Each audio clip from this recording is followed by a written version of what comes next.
if you're new here, I'm Grace, business coach and brand strategist, helping people just like you develop a powerful and memorable personal brand on social media so you can stand out online and sign clients with ease.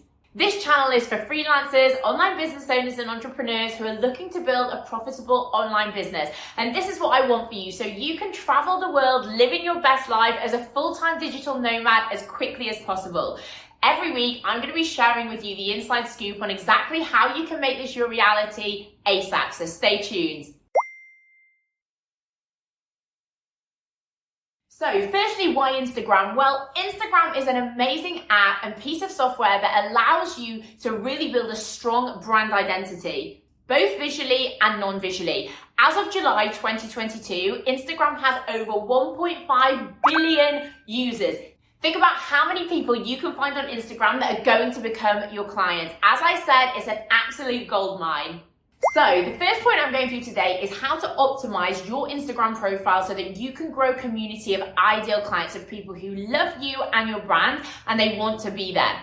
So first of all, your username. Now, it's important that this stays consistent across multiple platforms so that people can start to recognize you on multiple platforms. So you can have your username as whatever you want, but I would strongly advise that you have it as your name. This is the best way for people to identify you. Secondly, your profile picture. You want to ideally make sure that this is a headshot of you, something that allows people to really connect with you as soon as they land on your page. And of course, you can have a shot that's far away, but it's so much more intimate if people actually see your face, they connect with your eyes, they see your facial expression. So anyway, I would absolutely recommend you make this a headshot, and whatever your brand colors are, maybe make it a headshot with the background as your brand color. So that's going to create more visual identity for your brand. Okay, so your Instagram bio. So this is really important to fill this out so that it speaks directly to your ideal client. When people come and visit your page, land on your page, consume your content, you want them to know as soon as they land on your profile that your profile is for them, that they need to hit follow and follow you. So in your Instagram bio, you really want to detail who your services are for, how you help them, and how they can expect to benefit from being on your page and down the line, investing in your services. So you want this to be your one-liner, I help elevator pitch statement that tells your audience who you help and how you help them. You also at the bottom want to put a call to action. You can put any link into the bottom of your profile. So whether this is directing people to a landing page, whether this is a link to your calendar that's getting them to book a clarity call, you want to really use that call to action, whatever it is. Whatever you want your audience to do, think about what that is and really use that link space that you have available. You want to make it as easy as possible for people to reach out to you and actually begin working with you. And you also want to fill out all your stories highlights. So what sits between your IG bio and your feed is a place where all of your past stories can be sorted into what we call these stories highlights. So I would recommend that you need 3 as a minimum. Firstly, one that's about you. Get on stories and tell people all about you, your journey, why you're so passionate about what you do. Secondly, a little bit about your services. You want people to be able to go to your stories highlights and find out a little bit about how your services work and how they're really going to impact them. This serves as what would be a website page nowadays, but instead it's you talking really passionate about what you do. And the third one is client results and testimonials. So if you're starting out, if you don't really have any results yet, then that is not a problem. What I would absolutely advise if you're at the beginning of your journey is to offer your services for free to a handful of people or offer your services for very cheap. Now, client results and testimonials are not the be all and end all, but they do help build trust a lot quicker with your audience, and they do help you have the confidence to go out there and speak about your services when you know that you've already done amazing work for your clients. So the second point is that you need to define your unique brand identity. This is what makes you so specific, it's what makes you stand out and why people want to work with you specifically. Now, a lot of people think that brand identity is just all about logos and colors. And while your visual brand identity is a big part of your brand, it's not the only part. A massive part of your brand is also the non-visual side. So first of all, yes, you do want to establish, given that Instagram's a very aesthetic app, you need to have a think about what you want your primary brand color to be. So go away and research color psychology if you don't know a lot about it already. It's really, really insightful and mind-blowing when you learn about how certain colors can make people feel a certain way. So you might have a color in mind based on your favorite color, that's absolutely fine, but go away and do some research to see if it really ties in with how you want people to perceive your brand. Secondly is your tone of voice. Now, don't overthink the way that you put out your content. You probably hear everywhere, write like you talk, and that is really important here.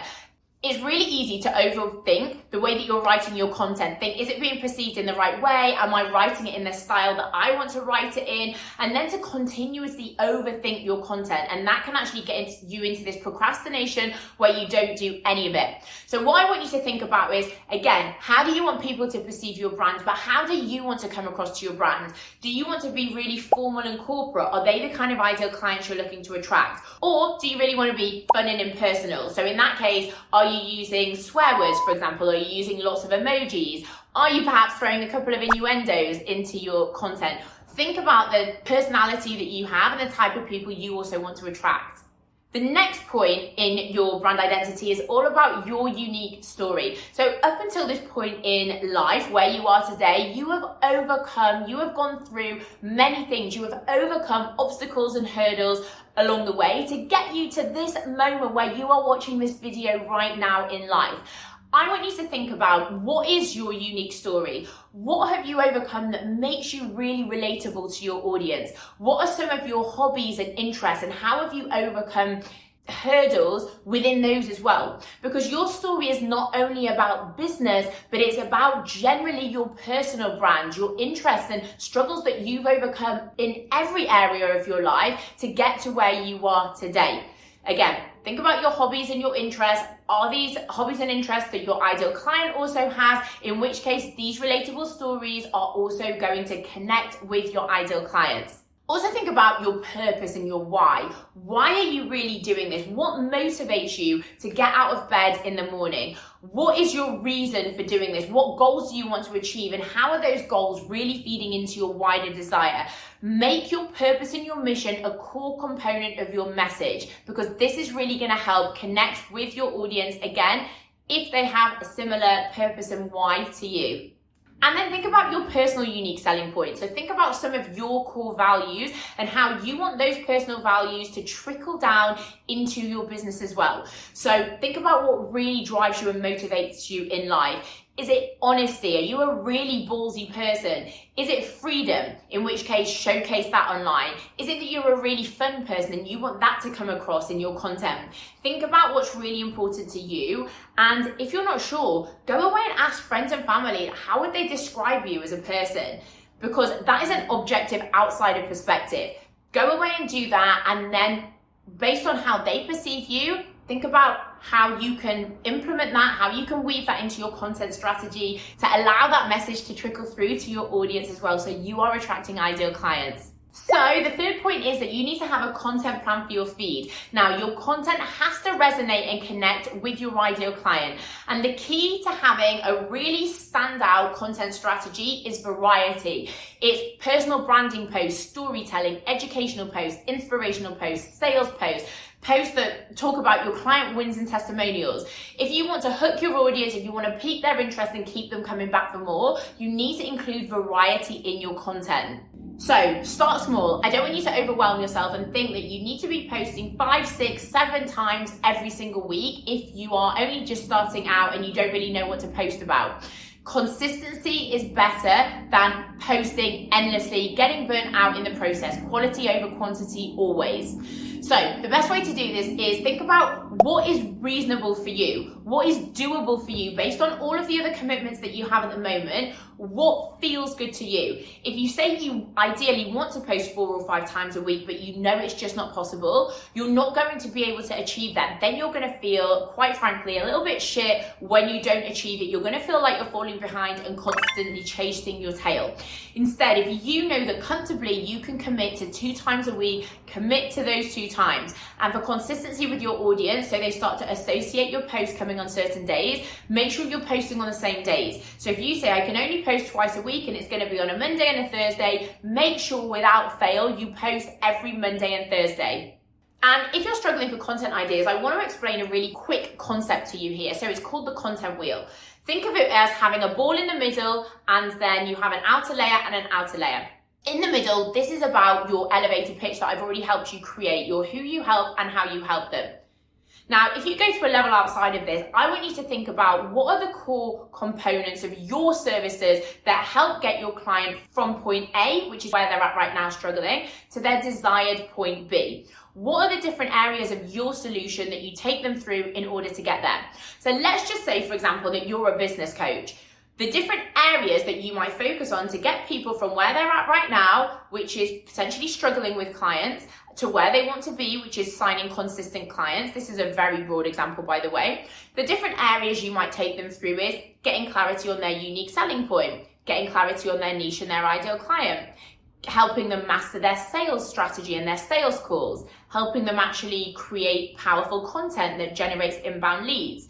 So you see how we've created a few different areas here of the services that you can talk about with your audience. Within those different areas, I want you to go to the second layer and then ask yourself 10 different questions in these areas, 10 questions that you know your ideal client needs answering. And again, if you don't know, go out and do market research and ask them, what do you struggle with specifically when it comes to X, Y, Z? And this is going to help you fill out this concept of the content wheel, which you can jot down, write it on a piece of paper. This is going to help you come up with unlimited content ideas. Now, the content wheel is actually a concept that I go through in one of my digital products called Slay Your Sales, and I'm going to leave the link below. You're welcome to get your copy for £99 only. So the fourth point is that as well as your feed, you need a content plan for your Instagram stories as well. Now, one of the benefits to Instagram is your feed and your stories. It gives you two platforms, two different areas on the platform to really get visible to your ideal client. So your stories is very informal, very quick, disappear after 24 hours. So nothing on here needs to be polished. Now, getting visible consistently on stories is a really good way for you to remain top of mind with your audience, for you to stay consistently visible, so that at any one time when someone is ready to invest in you, they see you and they say, yep, now is the time that I'm going to reach out and finally ask, insert name, about their services. And one of the great things that I mentioned about this being informal is it really allows you to show your audience behind the scenes and also the real, raw, authentic you. As I said, nothing needs to be polished on here. So if you want to show up in your sweatpants, in bed, without makeup on and do a quick, hi guys, just checking in, you are allowed to do that. Now, there's no rules anyway. You're allowed to do whatever the fuck you want because that is how it works when you run your own business. But what I'm saying is this allows you to really informally connect with your audience on the spot whenever you want without thinking, oh, I need to go into hair and makeup for half an hour. I need to wear something really nice. Stories is informal. That is the purpose of it. Another great thing about your stories is it really allows you to show up with passion talking about your subject. Now, listen, I know that whatever you are offering your services in, it's an area of passion for you. It's something that you know that you're good at, you're at least improving to become the expert in your field. And you know so much on the subject. You know more than you think you know. Stories allows you to show up and show and share and deliver that passion to your audience in a way that static posts cannot. Nothing beats being able to get on video and your audience being able to feel your energy and your dedication and your commitment and your passion speaking about what you really love speaking about. And energy sells, passion sells, confidence sells, so utilize it on Instagram stories. And the last point on this is it really gets your audience engaging with you on a more frequent basis. So make sure you're using all of the stickers and tools that Instagram stories allows. So the polls, the sliding polls, allowing people to drop questions in the question box.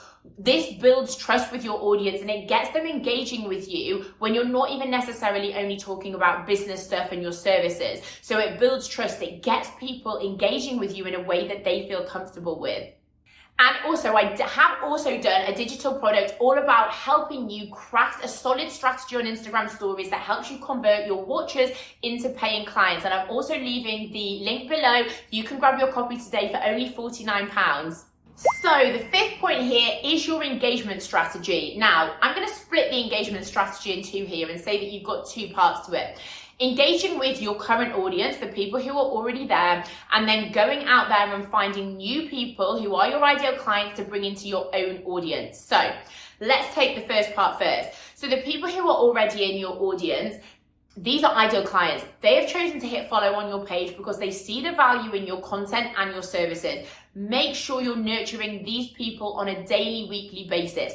It's so easy to always be focusing on bringing new people into your audience that you forget about the warm leads who are already there, who have already joined your community, they're already warmed up to you and your services, they've been consuming your content for a while. Make sure you are engaging with these people. Go to their posts and engage with their content. Go to their stories and engage with their stories.